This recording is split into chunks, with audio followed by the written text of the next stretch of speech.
Maybe more than any other city, Seattle, Washington seems to represent what America is becoming. Amazon, Microsoft, Starbucks are all based in the city or its suburbs. Jeff Bezos, the richest man in the world, lives there. But along with unfathomable wealth, there is also desperate poverty and widespread degradation.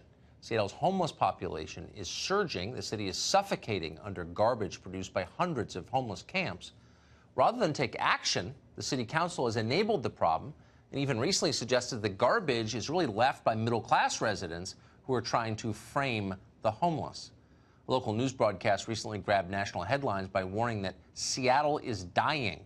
The city becomes unlivable for regular families. For day 3 of our Homeless in America series, our producer Charlie Cougar visited Seattle to get an up-close look at what is happening there. Seattle's homelessness crisis is deeply connected to the city's drug crisis. That's what we learned when we visited this sprawling encampment off of Interstate 5. It's really sad. Washington native Eric Nelson is homeless. He lives in a nearby shelter where he's undergoing methadone treatment. He came to this encampment to visit friends. Do you think drugs are one of the primary drivers of homelessness? I think mental health is. Mental health is the foundation of, a lot of, addiction and other things. Mental health and addiction are clearly problems. When we arrived on a Wednesday afternoon, the residents were cleaning up their camp. It was littered with syringes.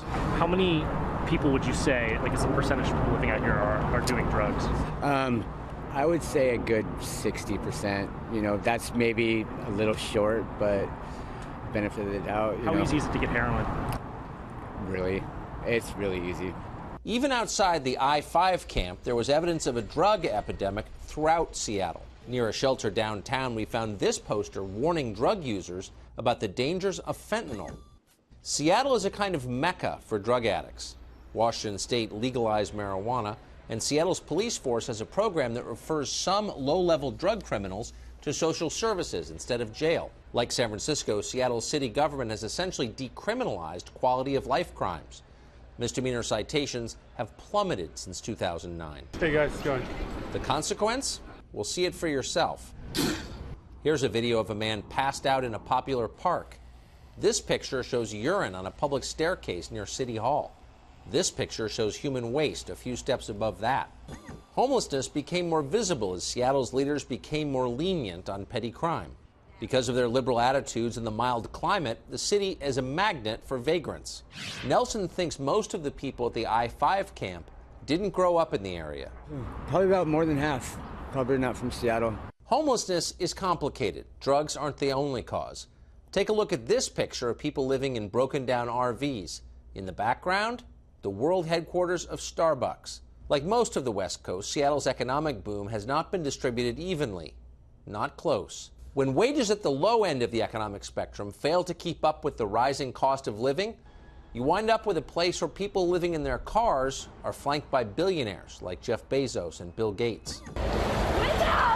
So what causes homelessness? Many things.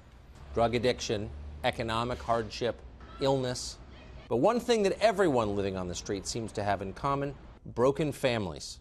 In the case of Eric Nelson, he hasn't seen his family since he was 16 years old. We just kind of split. We didn't really have too much in common, so I just parted ways when I was 16. And then I ran out of money. I ran out of everything, and so I was homeless. It isn't just big cities suffering from a homelessness epidemic. Tomorrow night, as our series continues, we'll take a look at homelessness in the college town of Eugene, Oregon. Amazing what's happening there.